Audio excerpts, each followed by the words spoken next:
he was taken from the Rangoon General train station in July 2008 along with 3 other children and put on a train to Pa'an. From Pa'an, the group was taken to Thay Tan and placed in a basic military training camp. They said, "Come along if you want to join the army," and took us away. "I went because I was angry at my family," Ewan said. He and Ki Wei visited her son in Thay Tan, accompanied by 3 soldiers. When she asked him to come home, he declined. Afterwards, I noticed that he looked as if he was afraid of something. And in front of the child, the soldier said that if he ran away, he should know what happens to those who ran away, how they get beaten, and that he has seen it himself. The child looked scared, and tears started to fall from his eyes. I had to leave crying. The Burmese regime may have the largest number of child soldiers in the world. Thousands are recruited, and some are even as young as 10 years old. Their enlistment papers are routinely falsified to indicate their ages as 18 or older. How many of you guys have ever heard of Myanmar before?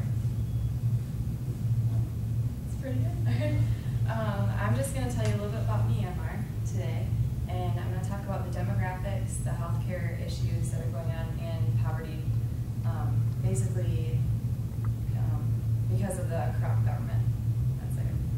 So it's also known as Burma, and it's a little bit smaller than Texas, and it's surrounded by Bangladesh, China, India, Laos, and Thailand.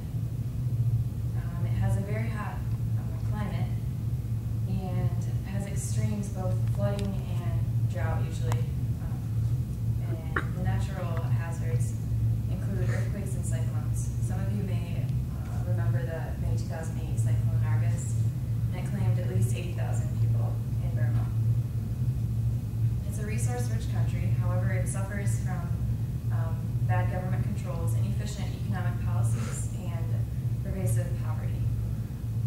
It's deteriorated because of the regime's mismanagement of the economy. And the regime started in 1950, and it was basically a dictatorship. The democratic people tried to take control of the country, but they didn't let them.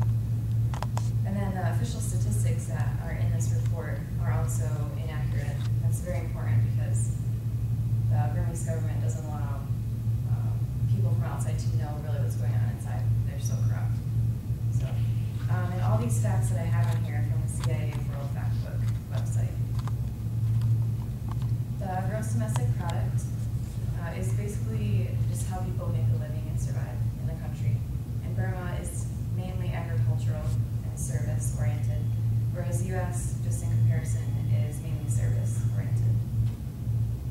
All right, so that was the demographics overview, and now I'm going to talk about the healthcare issues that are going on, what affects the life and death of the Burmese people. The U.S. total population life expectancy is about 78 years old, and Burma is only 62, so that's a huge difference in the life. Infant mortality rate is about the same. In Burma, it's about 50 deaths per 1,000, and the U.S. is about 6 deaths per 1,000. However, David Steenberg, in his book Burma, the State of Myanmar, said that some data shows 71 deaths per 1,000 in 1997, and this figure is probably low because of the slighted statistics too. Infectious diseases are they're very high risk in Myanmar, and one that I just want to point out is diarrhea. We don't think much of diarrhea in the U.S. because we get it and then it's usually gone the next day if we hydrate correctly. But with countries that don't have sanitary water to drink, it's hard for them to get rid of the disease or infection, and people more often die from it. So David Steenberg also said in his book that the health status of the Burmese has always been fragile. The tropical climate and the inability of the government to deliver effective goods and services have meant that endemic diseases were problems for all. All right, so that was the demographics and the healthcare issues. Now I'm going to just touch on the poverty because of the corrupt government. For military service, they state that you have to be 18 years of age and it's voluntary. However, there's forced conscription of children, and it still goes on even though it's officially prohibited.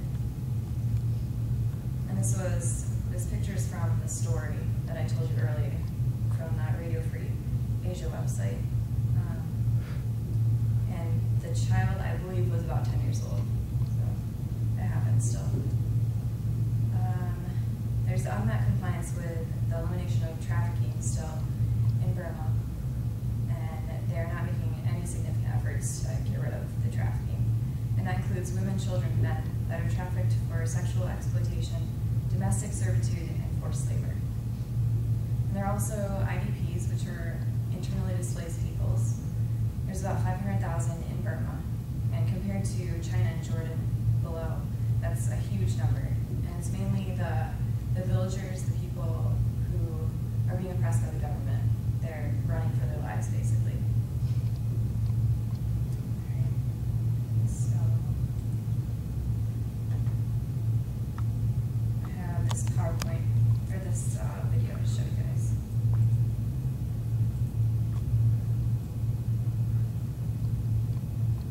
Before I show it, just to recap, I talked about the demographics, the healthcare issues, and the poverty.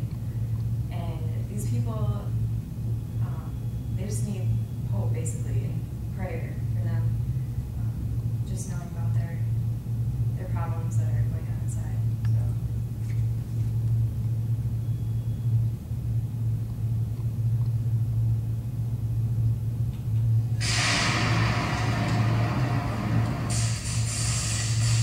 Over 50 years of civil war have left Burma one of the poorest countries in the world. The military dictatorship attacks its own people, killing thousands and leaving millions displaced. Despite well-documented human rights abuses and international pressure, the military dictatorship continues its grip on power. So, power. It's used and abused frequently in this nation. Imagine if you had to run for your lives. The people of Burma really live in fear every single day of their lives. They never know what's going to happen next. So, Matthew 9:37 says, "The harvest is plentiful, but the workers are few. Ask the Lord of the harvest, therefore, to send out more workers into his harvest field." We need more Isaiahs in the world that say, when they hear the voice of the Lord saying, "Whom shall I send, and who will go for us?" And I said,